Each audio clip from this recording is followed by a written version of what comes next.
still early, I guess, on Sunday because I was just out there and they're just like, nobody's out there yet.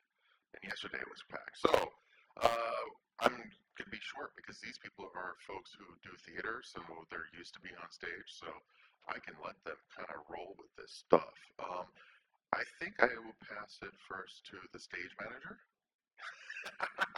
let her let you know what's going on. All right. Well, yes, I am Sarah Rose. I'm the stage manager and founder of Dragon Con Theater and Performing Arts Lovers Unofficial.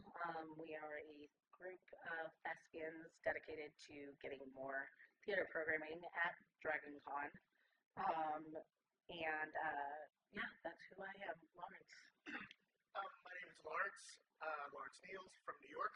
I go by Geek Life Rules in cosplay handles, but I'm an actor in New York. I've worked on and off Broadway, and cosplayer, obviously, fan like all of you who has wholly embraced theater culture and geek culture as one thing. I produce a show in New York called the New York Cosplay Cabaret, which literally does that every month to celebrate it and also raise money for charity. That's me. I'm Lauren Collins. I'm a local here, been going to Dragon Con about 15 years. Professionally, I'm an attorney, but on the side, I've been doing theater for about 10 years now here locally in Atlanta. Excited to be part of a burgeoning theater group here at Dragon Con. I'm Courtney Bliss. Outside of, cosplay and everything, I am an academic. I have a degree in popular culture studies. I'm working on a PhD in American culture studies, and one of my areas of research is theater and theater fandom. So that's kind of my main connection, aside from being a theater fan myself for a very, very, very long time. So, very excited to be here. Awesome. Well, I appreciate all of you guys being here. What I want to ask you first is, what does the theater personally mean to you? And how has it shaped your identity or perspective as a geek, a fan? And Lawrence, you're beside me, so you're going first. The theater's been my life. The theater has been the thing that has kept me sane. I'm about to say it's cheaper than therapy, but that's a lie. It is not an inexpensive career or hobby to have. The theater, I've been working on stage professionally since I was about 8 or 9. I got my first, started out as actually a boy soprano opera singer, and then switched to musical theater when I was 11. And then my voice changed and I dropped opera altogether because I wasn't going to retrain. And theater was easy. Musical theater was easier. But it's what I've done with a few short stints of doing other things. It's what I've done my entire life. I had a conversation with a friend of mine, and we were a couple of weeks ago, as a matter of fact, and we were discussing how the different people in our band approach music. Because he goes, dude, you're always so intense. And then when the discussion was over, he goes, oh, I get it. You don't do this, you are this. And I was like, he goes, no, because everything I've ever seen when you're rehearsing, the way you are on stage, I get it. This is not your job. This is like, if you weren't doing this, you just wouldn't be doing anything. And I was like, yeah. It's like the core, that's what theater is. Geek culture has been the thing that has, when I was younger, that just gave me focus a little bit. It was the one thing I could disconnect my brain with. But it was also very isolating back then. And as I got older, realized, oh, I wasn't alone. Look, there's 1,000 of us at conventions, because I didn't know about any of that when I was younger. That openness, putting the two of them together, has just been a blast. It's allowed me to just access different parts of my state of being that neither one separately actually did. That make sense? No, definitely. How about you? One thing that I suppose is a little different about me is that, unlike Lawrence, unlike a lot of folks who, I guess, were theater kids growing up, I wasn't. I didn't do theater in high school. I didn't do theater in college. I did chorus. I did band. I did mock trial, which was adjacent adjacent to theater in some ways, I suppose. But I didn't do my first musical until my last year of law school when a friend of mine who was in a chorus needed guys who could sing. He's like, he's in a chorus with me, so he invited me to do it. And it was fantastic, and then I graduated, and I didn't know where to find more theater for about another decade. Except for the one time I drove all the way from Atlanta to Athens to audition for Dr. Horrible, like the first licensed production they had of Dr. Horrible. At the Town and Gown, yes. I didn't get the part, then didn't have to make round trips to Athens. But no, once I finally took a break from my old job and discovered the local theater scene, and since then it's become, frankly, my biggest hobby. And I love it. And one of the things that's a fringe benefit of it, frankly, it's not something I was going into it aiming for, but something I've discovered, is that for the way theater is structured, when you just move from project to project, you do one show, you know, the local theater scene, it finishes, you could go onto another, you can 3 or 4 years sometimes. For as much as people complain about it being difficult to make friends as an adult, theater is a fantastic way to make friends as an adult. But because you're just constantly spending time with new people you haven't met and being creative with them. I've made so many great friends through it, and look forward to making more. Awesome. How about you, Courtney? So, my extent of experience in theater was I did stage crew in high school. My freshman year of high school, that was the second musical my high school ever did, and I did all 4 years because I was like, there's no way you're getting me out on that stage. The fact that I am up here and not extremely nervous is because of all the presentations and teaching I've been doing since I started grad school. So yeah, for me, theater has been more of something I enjoy listening to, watching. My dad, his family would do like community theater stuff. He did some theater in college, and my mom always enjoyed like musical movies. So, you know, aside from Disney, obviously, you know, I watched a lot of musical movies growing up, and then I think it was my freshman year of high school for a band. We did a medley of Rent songs, and I was at a very small. I mean, my graduating class was 69 people, so. Very small Catholic high school, and my band director had us playing Rent. She actually got the cast album and played some of the songs for us so we knew what they were supposed to sound like. And I mean, this is including like La Vie Boheme, and I'm just listening to this going, oh yeah, no, that's me. So that kind of, Rent was kind of my gateway into more Broadway stuff. So, and yeah, I like I just said, Rent kind of was that, oh, that's me. I kind of was like, oh, there is me on on stage and stuff like that, because, you know, before then it was, you know, Singing in the Rain and all the, you know, the classic movie musicals, and it's like, okay, but yeah, Rent just kind of opened up Broadway for me, so, yeah. That is awesome. Now, I do want to say I'm going to ask my panelists one more question after that. If you, as the audience, have any questions or even some commentary, some rebuttal, because we are on the Skeptics track, I'll open the floor up for that. But the second thing is I want to know, what arguments have you heard against theater as a part of pop culture, and what is your rebuttal to that argument? And Sam. Yes. I'm just Sam from now on. I'm just Sam from now on. Yes. Yes.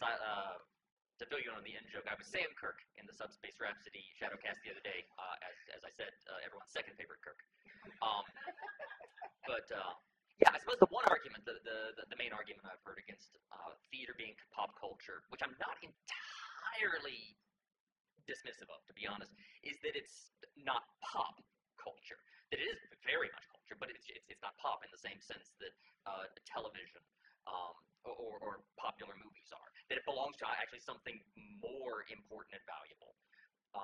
You know, like the American canon of literature kind of thing.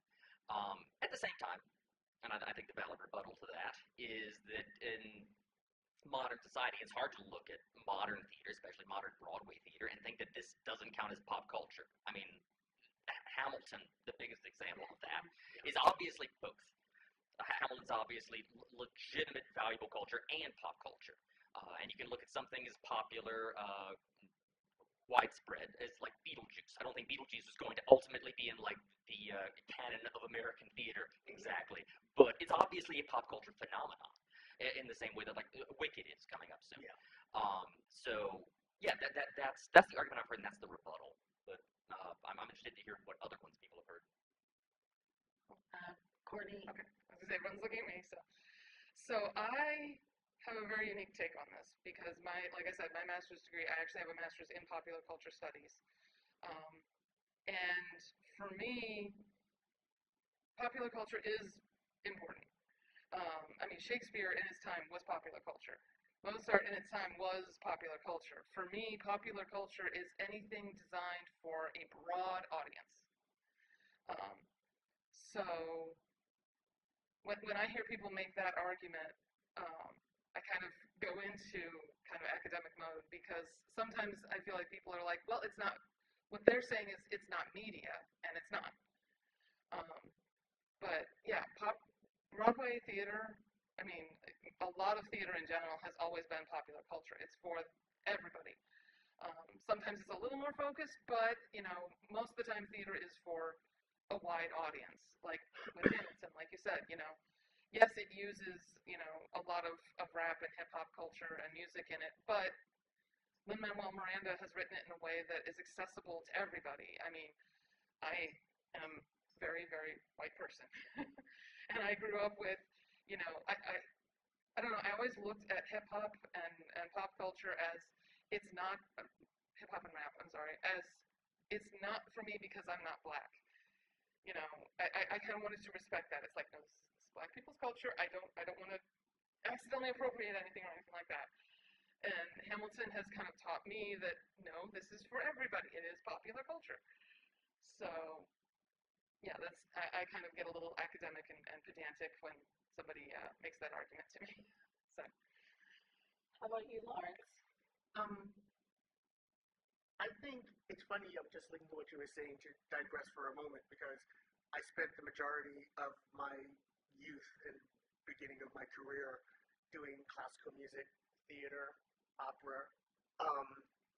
What some would go, oh, this is white pop culture, and this black kid from the hood in Brooklyn doing this, and not so much ironically, not so much getting, oh, you're appropriating white culture, which has a whole other discussion as to why that's fine, but the other one becomes problematic. But having other people of color tell me, well, why are you doing that and not doing this? I'm like, because I like that.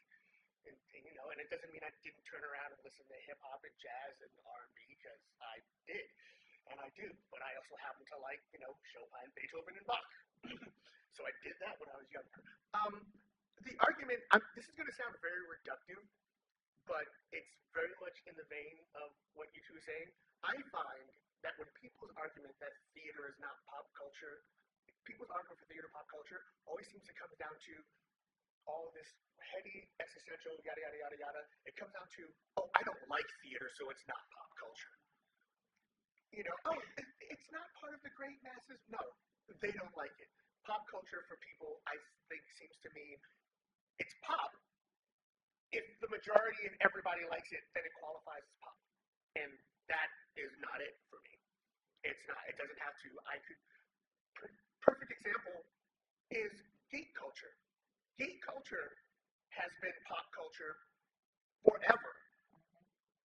But it's only now that it's literally taken over popular culture that people are like, yes, geek culture is pop culture. But in 1969, when Star Trek was struggling to stay on the air, when people go, well, sci-fi is not pop culture, it obviously is. And theater sort of is. But back then, no one liked it, or no one would admit they liked it. Subspace Rhapsody is a great idea. It's a great example. I was saying yesterday on this panel we did about the Star Trek musical. All these people who hate musicals loved that episode. They hated it before it aired. The minute they watched it, they loved it. It's popular. popular. Popular. Yeah, I think people distill pop culture into, oh, in order for it to be pop culture, everybody needs to like it. And I'm going to fight against it because I don't and everybody else doesn't like it. That's not pop culture to me. Pop culture is, has it been made for the masses, which theater always has been, going all the way back to Dionysus. Theater's always been for the masses. In fact, it was more for the masses than it was for the elites back in the day, if you know, I'm sure you do, if you know the actual history. Theaters were built so that the masses were on the ground in front of the theater, and the elites were up in the boxes because they didn't really care about the theater, they just cared about being seen at the theater. It's only modern culture that's done that to it. So, does it hit that, does it check off that box? Yes, it does. Is it accessible? This is where the media thing comes in. Not as readily, but people like Lin-Manuel Miranda and Disney and people who aren't gatekeeping theater are making it accessible. I think theater would be much more considered mainstream pop culture if the actual people producing theater would stop gatekeeping it. They want both sides of the coin. They want it to be pop culture to get the money they want, but they also don't want to let it go in order to let it do that. And so it's a bit of this happening. And then you've got people like us who are going, yes, we're trying to help you make it happen. Just stop gatekeeping it. Can I float a theory here too that I just thought of? Please. Which is that I think part of the distinction going back might have been that I and correct me if I'm wrong, but I think pop culture used to be somewhat defined by it being sort of ephemeral and fleeting and disposable a lot of the time. You know, movies would air in the theater, and unless they became classics that aired, you know, on television at some point, like you didn't have home media. You didn't get to rewatch movies. Television shows aired, and they might not ever repeat again. You know, radio programs would be broadcast and not necessarily repeat again. Magazines, comic books, for instance. I'm a huge comic book fan. But until reprints became big, especially in the 90s, but starting in the 80s, kind of, the comic books were just printed and then just not seen again. Doctor Who got Taped over. Yeah. So that was sort of the defining feature of what distinguished pop culture from sort of just the deeper culture in a way. And part of what's changed there is that that's not true of pop culture anymore. That like streaming exists. First of all, home media has existed since the 80s and forward, and you know you could own DVD copies of everything. Now it's I think it was Patton Oswalt's lines, like everything ever made available forever. Like if you just want to go watch any episode of Doctor Who now, you can just like log on to Max or wherever it is, or any Star Trek. You can, if you want to see old comic books from the 60s or 70s that were out of print forever, you can just buy a subscription to Marvel Unlimited, and they're just all there. And so. Whereas theater, I think from the beginning, was always designed with some eye towards this individual production will continue into the future. The playwright's ideal is that people will keep performing this going forward. And so the fact that pop culture has become more permanent has helped close the gap between pop culture and other culture. Definitely. Sorry, stage manager stuff. I absolutely agree with every point that you guys made, but I would love if any of our audience has any questions, comments, anything. Alright, you want them to go up to the mic? If you could go up to the mic.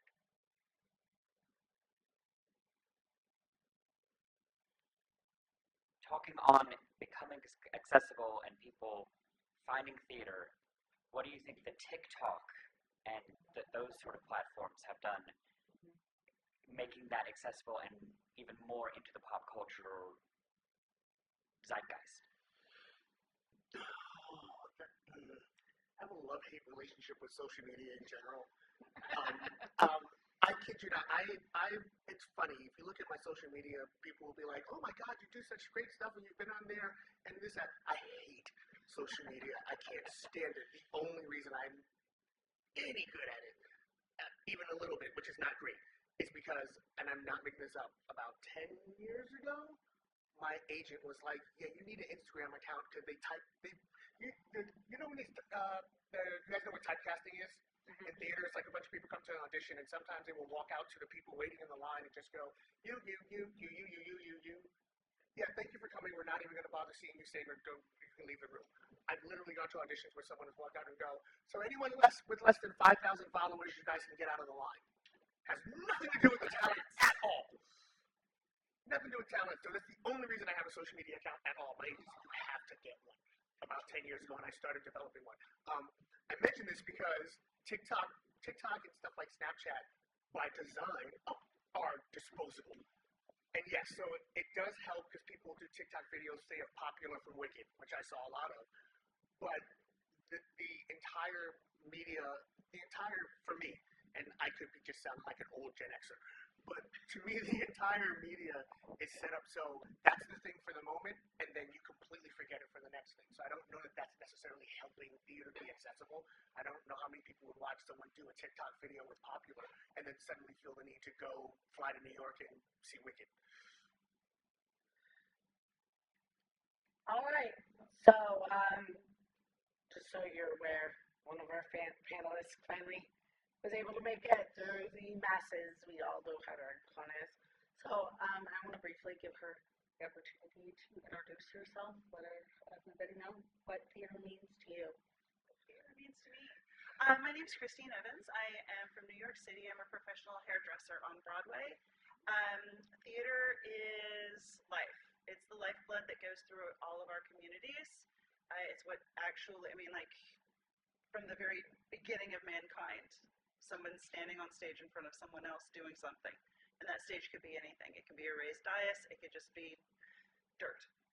But it is, how we get our ideas across and share dreams.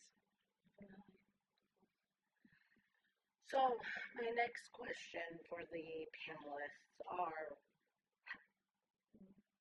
how does the experience of attending or performing in live theater performance create a unique, nerdy kind of experience or enthusiasm for you personally? And does it feel the same as doing something like DragonCon? And Christine, I'm going to pick on you first because you just came. Actually, yes, it's very much so. One of my favorite characters in history is Jenny Lind, which has had a little bit of a resurgence because of Greatest Showman, though she is nothing like that at all. So it's one of those situations that one of my first introductions to her on stage was in a musical called Barnum, which is really, really sweet and cute, and I love it so much. And it, even though it still kind of tries to push that romance angle, which there was no romance between the two of them, it does show her agency, and that she was a very, very smart woman, and it kind of gives you that gateway drug, and that's the way I explain theater and the nerdy-isms. You go see a show and you go, wait, that person was real? And then you could go and deep dive. And there's so many shows that are out there. I mean, take Hamilton. I mean, before Hamilton came out, they were going to get, who's this dude on the $10 bill? Mm-hmm. They were going to change that. And because of that show, I mean, everybody knows who's on the $10 bill now. I could ask anybody in the room here who's on a 20, who's on a 1, and you might have to think, but you know what's on a 10. Mm-hmm. So it does influence that way. And also, as somebody who has always enjoyed being able to cosplay theater in a fandom setting, my very first convention I ever went to, again, coincidentally, was with another Phantom costume, and I literally had a group of guys walk up to me and go, "Why are you here and wearing that? That has nothing to do with fandom."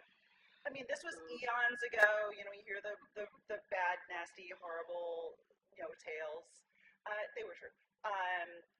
But it obviously didn't stop me. So I'm loving. We all have those cosplays where we go to a show, go to a convention, and we kind of look for them. Mine have always been Phantom costumes and Harry Dresden. For some strange reason, he just calls to me, and so it's like we look at that kind of stuff, and that's when those streams get crossed. Definitely. Go ahead, Lawrence. I would just, because we were speaking about geek culture and theater culture and gatekeeping from the theater side, and I was just thinking about your comment directly relates to gatekeeping from the geek side. The side of geek culture that sort of doesn't want to let theater into play. And I wonder what the mentality behind that is. They don't see it as relevant anymore.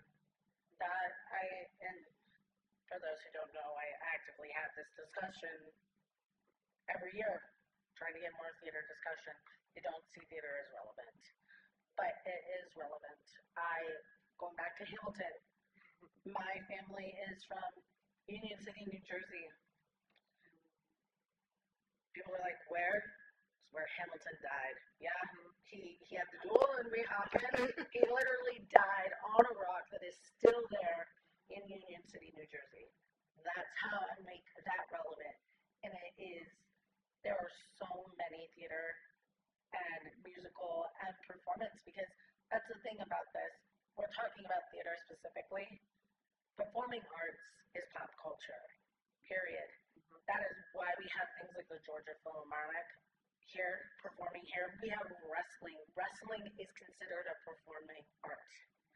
We have swing dancing. We have drag. All of those are part of the performing arts and theater community.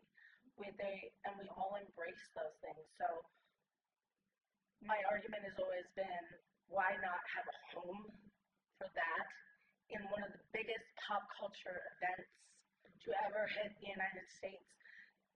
Because unlike the other big ones, we're fan driven. We're a fan community. And the fans are saying they love this. Every time I bring up theater to people, I get more people saying, yes, I love theater, when I ask them, rather than, no, I don't. And I'm the moderator, so I shouldn't be talking. No, it's okay. You should. Lauren, what do you think? You want me to repeat the question? Yes, do that. Okay. How does the experience of participating in or attending a live theater performance create a unique kind of nerdy experience, and is it similar to something we would have here at Dragon Con?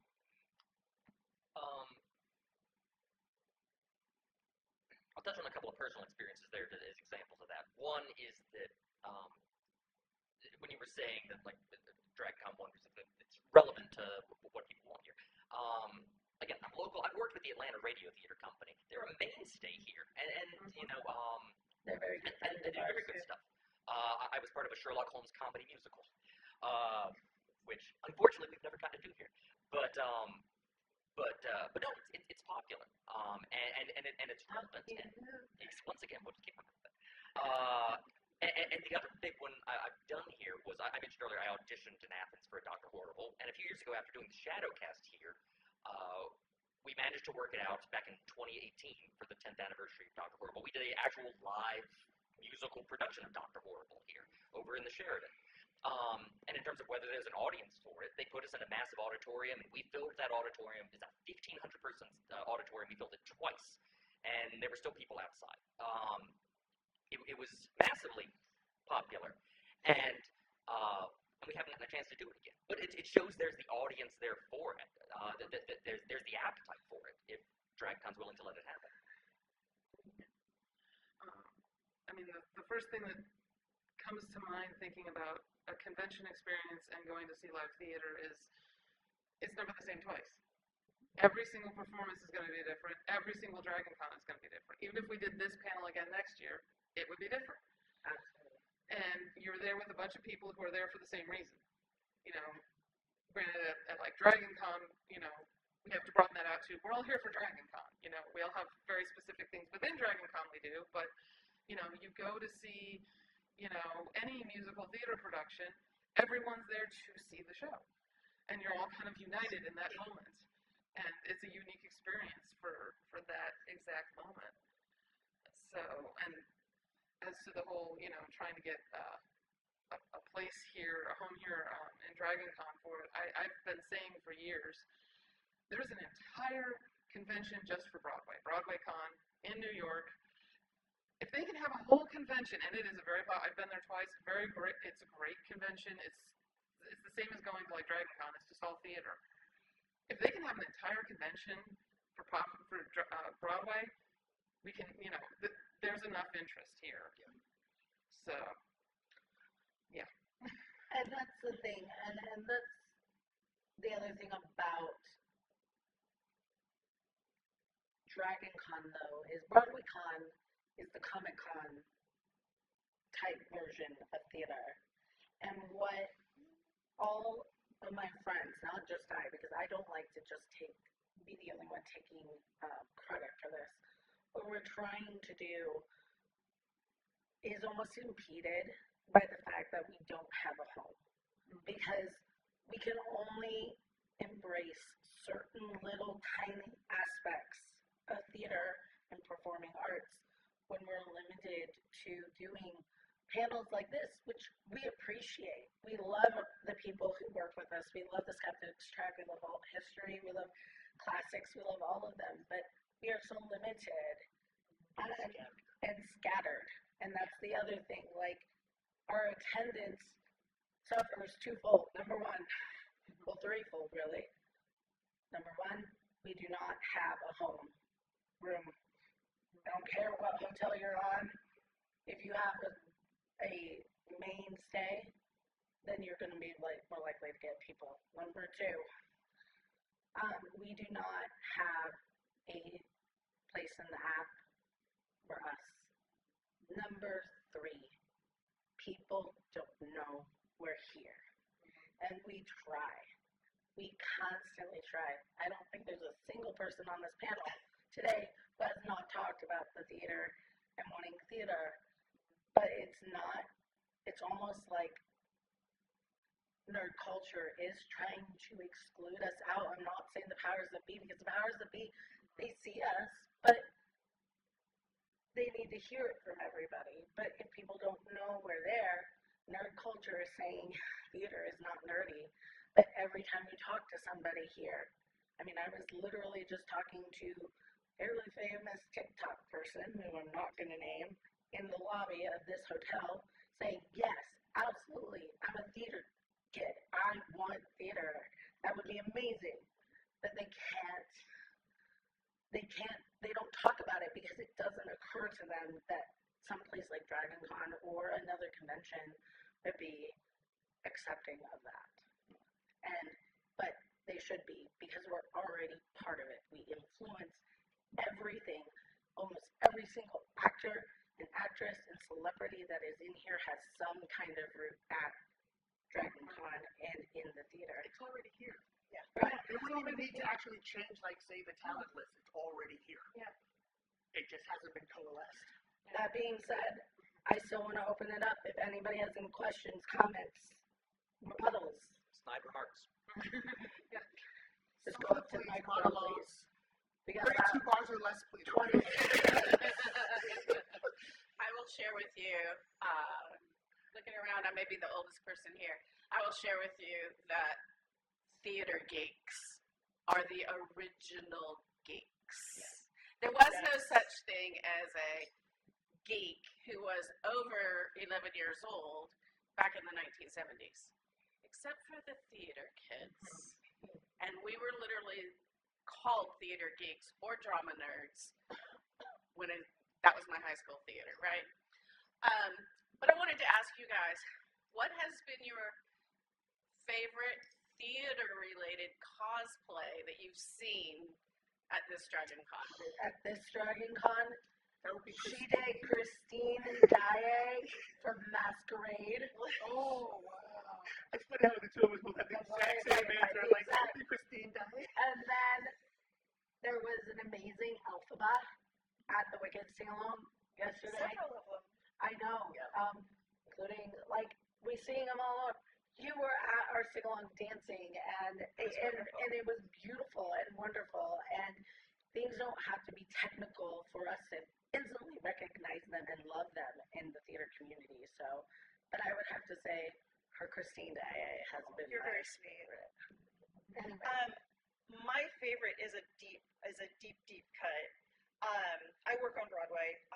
As I said, as a hairdresser, and I swung for 6 years, and that's think of it like a substitute teacher. If someone's out, I would swing in. to cover that hair chair and that track.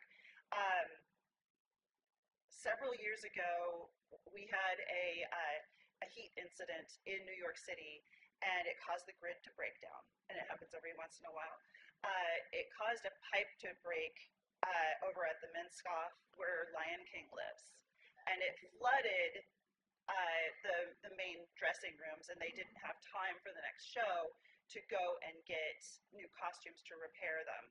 And you can go out and like look on YouTube for this. It's really, it will still make you cry. The lead actors just wore theater black. They didn't wear the headdresses, they didn't wear the costumes, they just wore the theater black, and they came out before the show. I'm getting goosebumps just thinking about it, and this is why I love theater so much. But they came out and they were like, this is what happened, this is what you're gonna get. And just as you said, there's never the same performance twice. That just a month or so later, I came to Dragon Con, I turned the corner and lost my ever-loving mind. So I said this incorrect a second ago. They only wore the masks. They didn't wear the costumes. Turn the corner, and there's this beautiful family wearing the Lion King masks in theater black. And I was like, you're doing the flood costumes. God. Wow. I mean, like, you want to talk about, like, that's a deep cut nerd moment. Like, so many people don't even know about it theater-wise. And here these people were, that they were like, yeah, it worked great because we didn't have time to make the costumes. We just made the masks, but we heard about this and we did it. And I'm like, you see us. You see how hard we work on Broadway. And that's where, you know, cosplay and panels and such like that comes from the love of talking about the little things that make our hearts go pitter-patter. So I saw that and I lost my mind, and I'll never forget them. And the masks were impeccable. My favorite one I've seen this year was a Seymour Krelborn. You see several around who are just carrying a plant. No, he had the proper jacket with the fake arm, so he had the puppeted plant. Oh, that's awesome. It was amazing. Also, my favorite one from last year was out on the Marriott floor. There was a Henry Higgins and an Eliza Doolittle, like in a full-up white dress. It was perfect for both of them. I've seen her several times throughout last year and the year before last, and it's beautiful. Yeah. How about you, Courtney? The only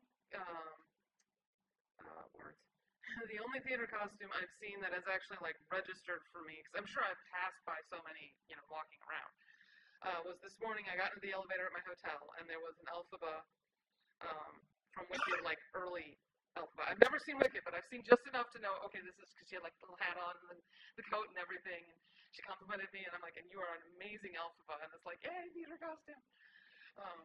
Because yeah, I think I might have seen the same Seymour you did. I know I saw someone with like you know, Audrey puppet, and it's like, yay. But yeah, like I remember years ago, I think it might have been like 20. It was like just before the pandemic. I saw a great crossplayer doing Alexander Hamilton, and I'm like, oh yay, because she was in like the soldier Hamilton, and I'm like, I still want to try and do that costume someday, but I'll die of Atlanta heat if I try, because that looks heavy.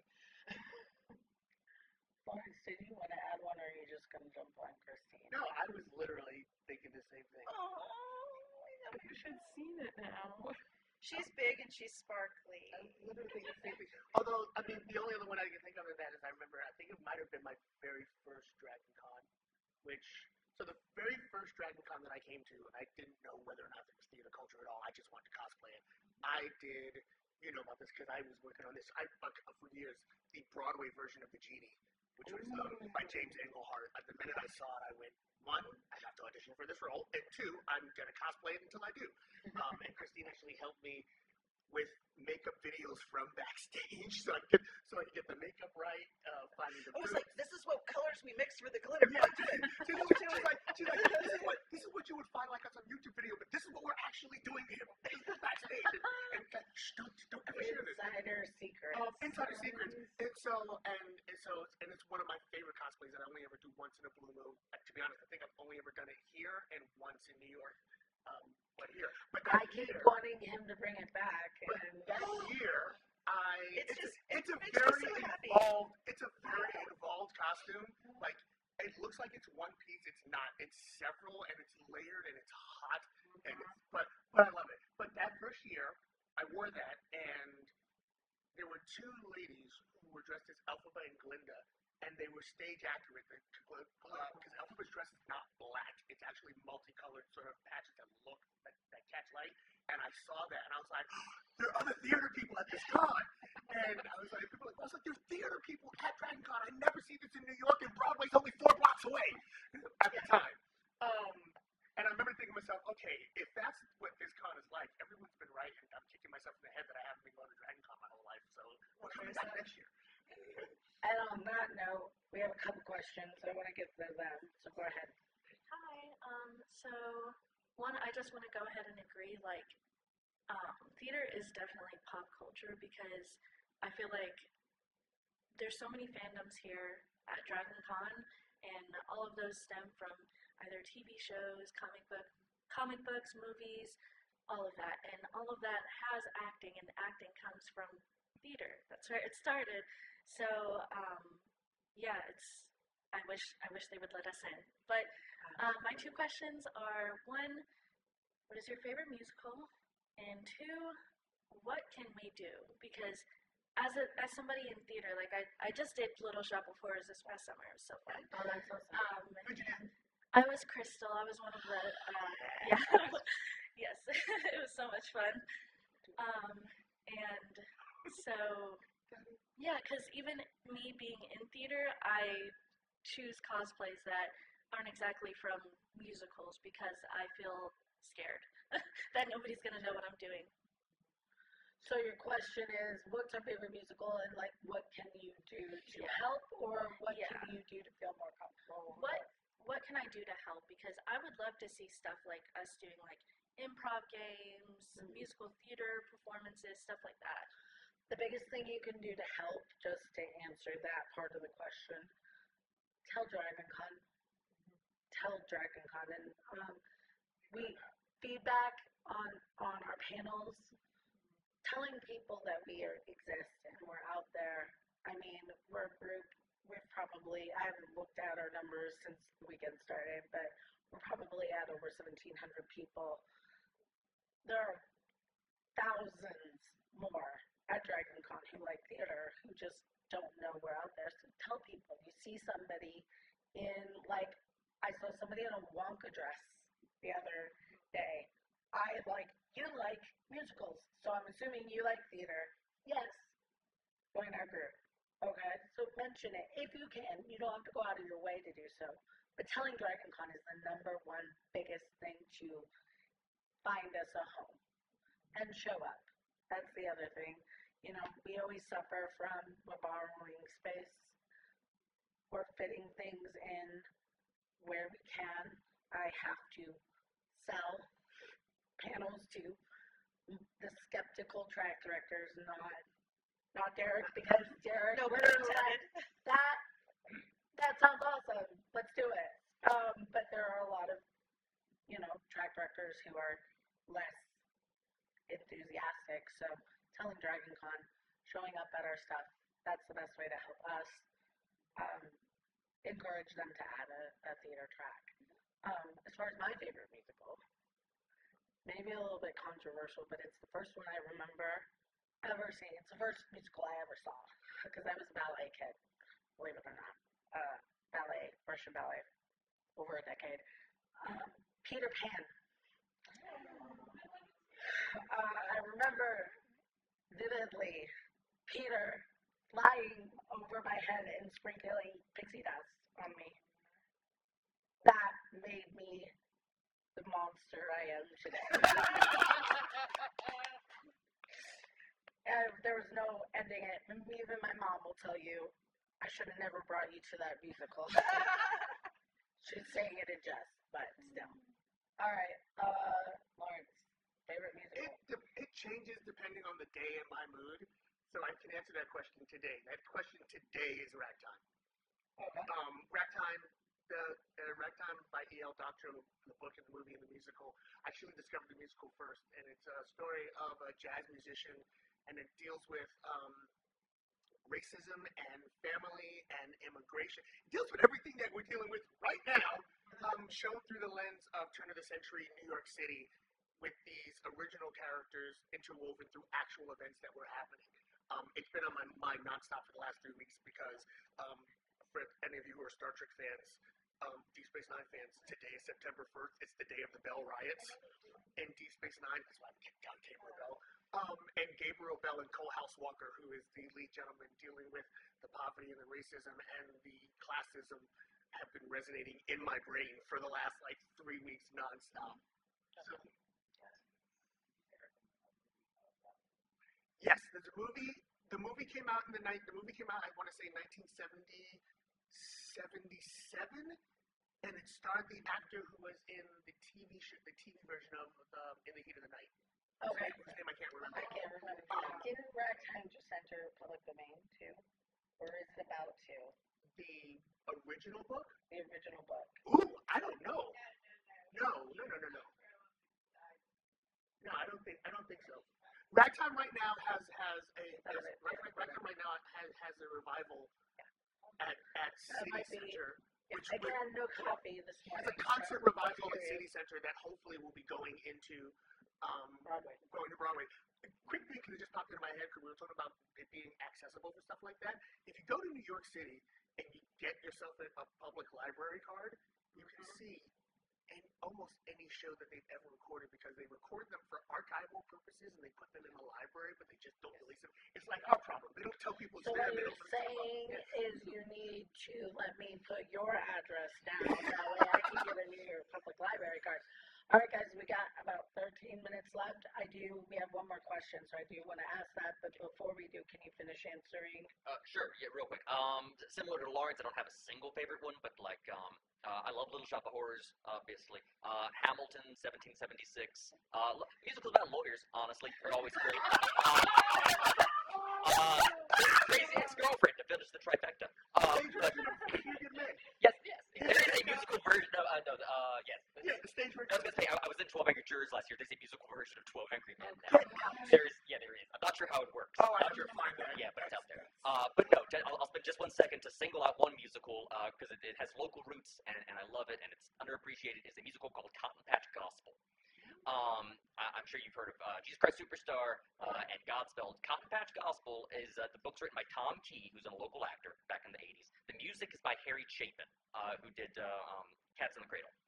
It's a bluegrass musical, which is basically the gospel story of Matthew, of Jesus, set in mid 20th century Georgia, where he's born in Gainesville and is baptized in the Chattahoochee. He brings the disciples to Atlanta, and at the end of the story, he's lynched by the governor of Georgia. But it's a bluegrass score. It's fantastic. I love it. It's rarely put on, honestly, because it's kind of structured to be a one-man show with a small band adjacent to it. But if you ever have a chance to see it, I highly recommend it. Rent. I have an easy answer for that. Rent, because it's about a bunch of outsiders, and I discovered it in high school when I really needed something about a bunch of outsiders. But also, very briefly tying back into something we were talking about earlier with accessibility and gatekeeping and stuff, it was produced by Jeffrey Seller, who I believe is the opposite of a theater producer gatekeeper, because he's produced Rent, Avenue Q, In the Heights, and Hamilton. He backs these shows that are the opposite of gatekeeping. They are the shows that are going, no, everybody, come here. Yeah, come in and enjoy it. So there are non-gatekeeping producers out there. I wanted to point out Jeffrey Seller because he's an awesome human being. Phantom inspired me to get into theater. It inspires me even today to work on costumes and such. But really, honestly, my favorite right now is actually the show I'm working on, which is called Sups, the musical. It is about the progression for the fight of suffrage, and it's about real people, and it's telling stories that not only are prudent for today and bringing up subject matters that are important today, but it also shows how we forget so much. There's a line in the show where they talk about a character points at a painting and goes, ooh, cool picture of a lady on a horse. And the other character goes, well, that's Inez Milholland. And they're like, who? and it's like it's not just white characters in here. We're bringing the black voices forward, and the fact that the 19th Amendment didn't win rights for all women; it just won the rights for white women, and talks about so much that we didn't get. Like literally, I mean, it's been barely 50 years that a woman could be able to have a credit card in her own name. That blows my mind.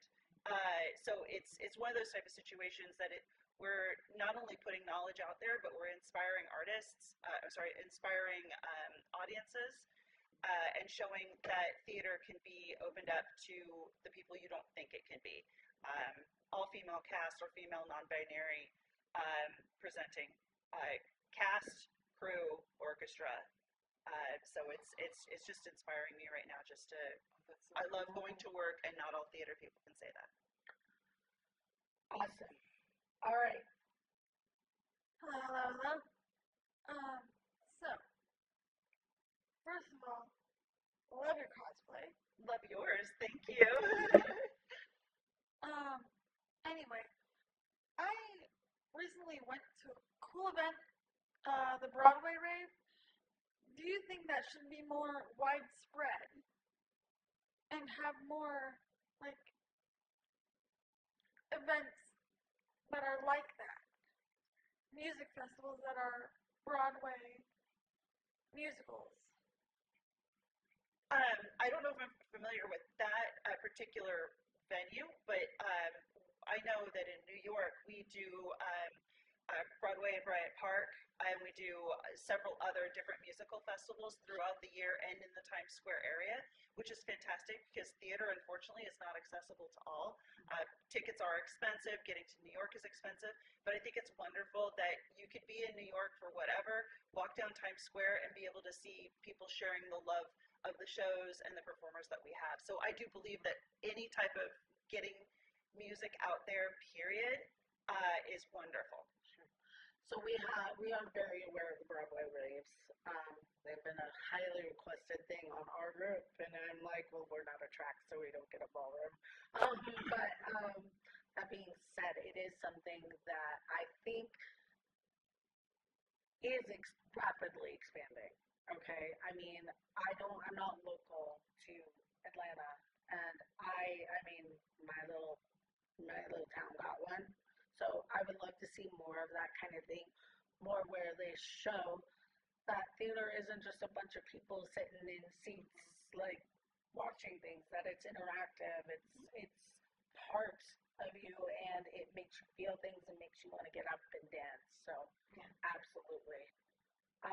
We are almost at time, so I wanted to ask my final question here. Oh, you had a question. Sorry, go ahead. All right, so many people don't realize, but our track here, Skeptrack, we spawned a couple other tracks. Yeah. The puppetry track, weird, right? I love it. But how we did it, we had people that did puppet stuff that was skeptical in our room over and over. They got popular. I put them in the ballroom, and now they have a track. And my ex second, she knew Henson's daughter, who now is involved with all that. Because we have the Puppetry Center for the Arts, the only one in the world, and that's run by Hanson, the family. So we spawned that. We have nothing to do with puppets. But you also do, I know you do magic. Jeff Armstrong, he's been a digital panelist for us. So. Yeah, we started to have magic, and the first time I did stand-up comedy, there didn't know what to do with it. And I was like, so, yeah, you just have to, like, start chipping it away. The best way to do it, we can think about this because I did theater work. We can find some shows that might be really tied to skeptical stuff. I think Lauren did some stuff. I mean, Darwin, there's a play about it, right? Absolutely. So there's things we can do. Yeah, no, we'd love to work with you. You have my email, so. Christine reminded me earlier, she mentioned Barnum. Which is somewhat skeptically themed. There's a song, one of the main songs in that, which I've got to sing at a cabaret before, is literally called "There's a Sucker Born Every Minute," which is a fantastic crossover of theater and skepticism. All right, so guys, I still want to ask my final question. How would you respond to those who claim that theater is merely a relic of the past? And why is it beneficial for us to recognize theater as a distinct yet integral part of pop culture, particularly in today's evolving entertainment landscape? Because things are constantly changing. Christine? The easiest way to answer this is live in New York City during the pandemic. The amount of money that theater and Broadway alone brings in to the largest city in the United States is astronomical.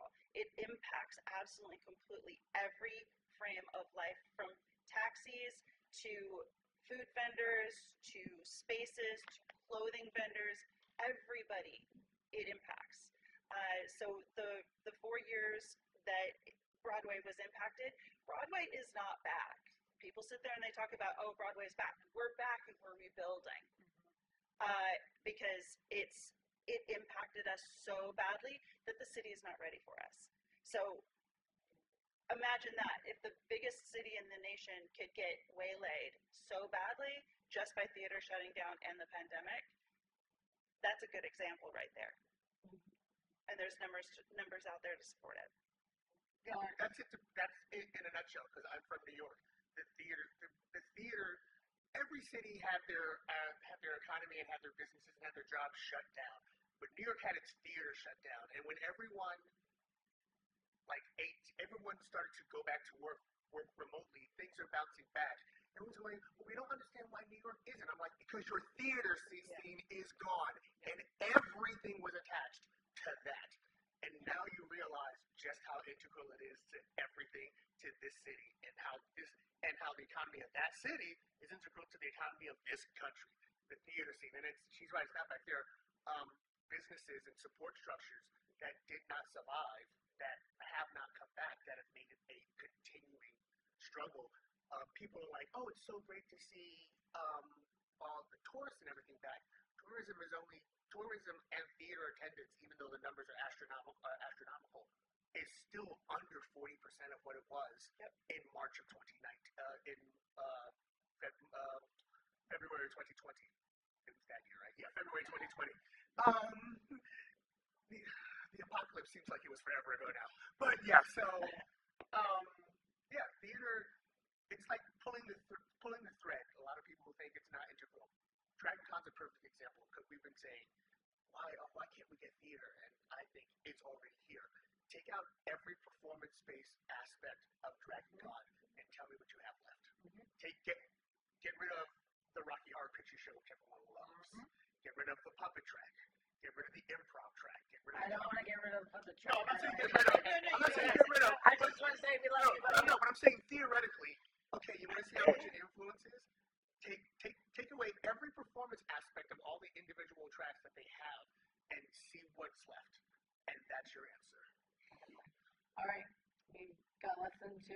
Something theater, I think, offers to fandom and to geek culture and whatnot is that so much of movie and film culture and comics, and I'm into all that too, I love it all, but is that for the most part, a lot of times you're just a fan, you're a consumer of that culture. You can try to go out and produce your own comic or your own small film, but it's never quite on the same level, obviously. Whereas theater is interactive and personal in a different way. It's live. Whether you're just going there to watch the performance, you're watching a different performance than another audience saw another night. If you're seeing your local production, you're seeing a different, unique production from what was done up in New York, for instance. Or if you want to take the initiative to do it, you can just go out and audition and be part of those productions yourselves. There's that personal aspect to it that you can't get with other kinds of fandom, and I find that one of the greatest things about it. I'm just going to say, look at Dragon Con last year during the strike. How many guests came and went, I can't talk about any media stuff, but okay, so I'm going to talk about my theater experience. So, this is for any other time. All right, well, briefly, we 30 seconds, guys. Where can we find you guys online and at Dragon Con? Courtney, 10 seconds. I am on a panel in the Skeptrack tomorrow at 10 a.m. in the morning as part of the Popular Arts Conference. I will be talking about disability in Star Trek. And I'm online at cblissacafan.com. I can write it down on the back of my cosplay cards because I forgot my other business cards in my room. You can find me later today here on the Skeptrack at 5:30. I'm going to be talking about election conspiracy theories. The title is Ballot Box Conspiracies. Online, easiest place you can find me, I guess, is on Twitter, because I'm not calling it the other name, at Lauren Collins. And just to plug one other thing, I'm producing an all-lawyer musical, an all-lawyer original musical here in Atlanta with the Atlanta Bar Association. They've been doing this for 25 years, but it's going to be in November. You can find more information at bardshow.com. I will. You can find me at Geek Life Rules on pretty much all social media platforms or New York Cosplay Cabaret. And just find me out.